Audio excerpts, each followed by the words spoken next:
তুরাস, এটি একটি গুরুত্বপূর্ণ শাস্ত্র। এর খোলাসা কথা হলো অমুক লেখক অমুক কিতাব লিখেছে, এটা আমরা জানি, কিন্তু আমাদের কাছে ওই কিতাবের যে নুসখা আছে সেটাকে আসলেই ওই কিতাবের নুসখা লেখক যেভাবে লিখেছিলেন আমাদের এই নুসখা কি সেভাবেই আসছে?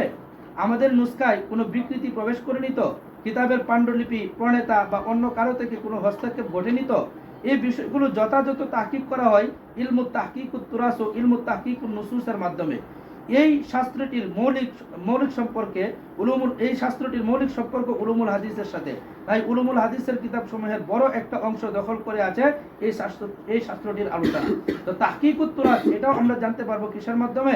এটার মাধ্যমে, উলুমুল হাদিসের মাধ্যমে। 15 নাম্বার, উলুমুল হাদিসের পারদর্শিতা দ্বীনের বিকৃতি সাধনকারীদের খণ্ডন করা ও তাদের বিকৃতি প্রতিহত করার পথ সহজ করে দেয়। তারা যখন তাদের ভ্রান্ত মতের সমর্থনে কোনো রেওয়ায়াত বা ব্যক্তির কথা দিয়ে দলিল দিবে, প্রথমেই জিজ্ঞাসা করা হবে প্রমাণিত কিনা। উলুমুল হাদিসের মাধ্যমে তাদের অপ্রমাণিত দলিলগুলো চিহ্নিত করা যাবে। 16 নাম্বার, উলুমুল হাদিসের তালেব ইলম প্রায়ই দেখে কখনো অনেক বড় ব্যক্তিদেরও কোনো মন্তব্য বা কিছু বর্ণনা করতে গিয়ে ভুল হয়। এই বিষয়টা তার মধ্যে কোনো মন্তব্য করা ও শোনা কথা বর্ণনা করার ক্ষেত্রে সাবধানতা তৈরি করবে। 17 নম্বর, অন্য শাস্ত্রের দক্ষ ব্যক্তি হাদিসের সাথে যথাযথ সম্পর্ক না রাখায় যখন হাদিসের বিষয়ে কথা বলে, এটা হইব না, আমরা এখানে শেষ করে দিই। অন্য শাস্ত্রের দক্ষ ব্যক্তি হাদিসের সাথে যথাযথ সম্পর্ক না রাখায় যখন হাদিসের বিষয়ে কথা বলে, তখন তারও মাঝে মাঝে ভুল হয়ে যায়। কিছু ভুল তো অনেক মারাত্মক পর্যায়ের হয়। এগুলো দেখে উলুমুল হাদিসের তালেব ইলমদের এই শিক্ষা হয়ে যায় যে যে শাস্ত্রে পারদর্শিতা নেই সেই শাস্ত্রে কথা না বলা উচিত। প্রত্যেক শাস্ত্রকে তার বিশেষজ্ঞ ও বিদগ্ধ ব্যক্তিদের হাতে ছেড়ে দেওয়া উচিত। 18 নম্বর, ফজলু ইলমি সালাফ আলা ইলমিল খালাফ, অর্থাৎ আগেকার যুগের যারা পূর্বসূরি ছিলেন, মুতাকাদ্দিমিন ছিলেন, তাদের ইলম মুতাআখিরিনদের তুলনায় কি ছিল? অনেক বেশি ছিল। এই জিনিসটা উলুমুল হাদিস পড়লে কি আসবে? 100 বুঝে আসবে। এজন্য সম্ভবত ইমাম দারাকুতনি রাহমাতুল্লাহ আলাইহি বলেন, মান আরাদা আন ইয়ানদুরা ইলা কুসুরি ইলমি মিন ইলমি সালাফ ফালইয়ানজুর ইলা যুহরিয়াত লিয-যুহরি।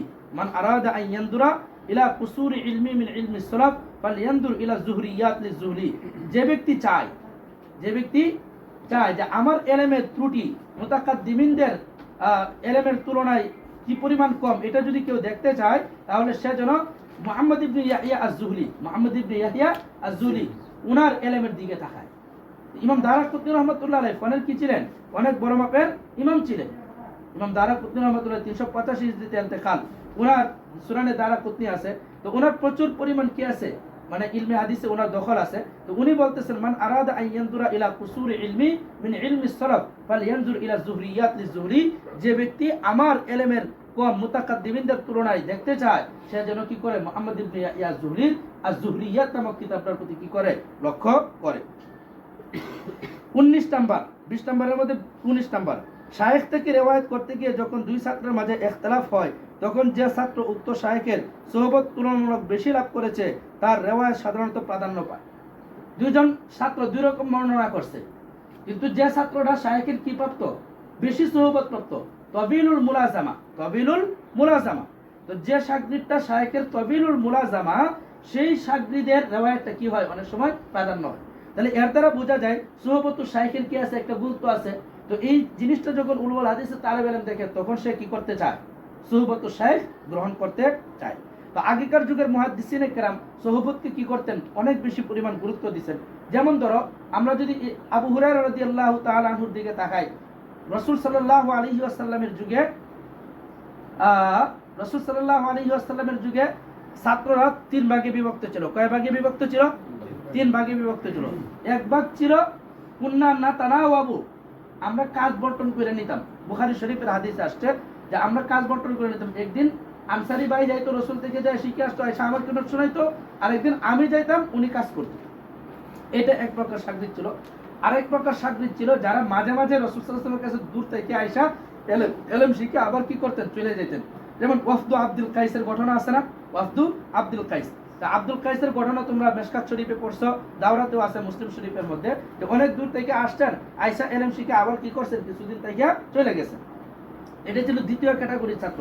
আর তৃতীয় নম্বর ক্যাটাগরির ছাত্র ছিল যারা সর্বদাই রাসূল করিম সাল্লাল্লাহু আলাইহি ওয়াসাল্লামের দরবারে সার্বক্ষণিক কি থাকতেন, সোহবতে পড়ে থাকতেন। এরা ছিল আসহাবে সুফফা। এরা কি ছিল? আসহাবে সুফফা। তো এই আসহাবে সুফফার কথা মনে করলে কার কথা মনে করে? হযরত আবু হুরায়রা রাদিয়াল্লাহু তাআলা আনহুর কথা মনে করে ইনশাআল্লাহ সুহবতুশ শাইখের ব্যাপারে আগামী কালকে কি করা হবে, আলোচনা করা হবে। আজকে নেটওয়ার্ক খুব ডিস্টার্ব করতেছে।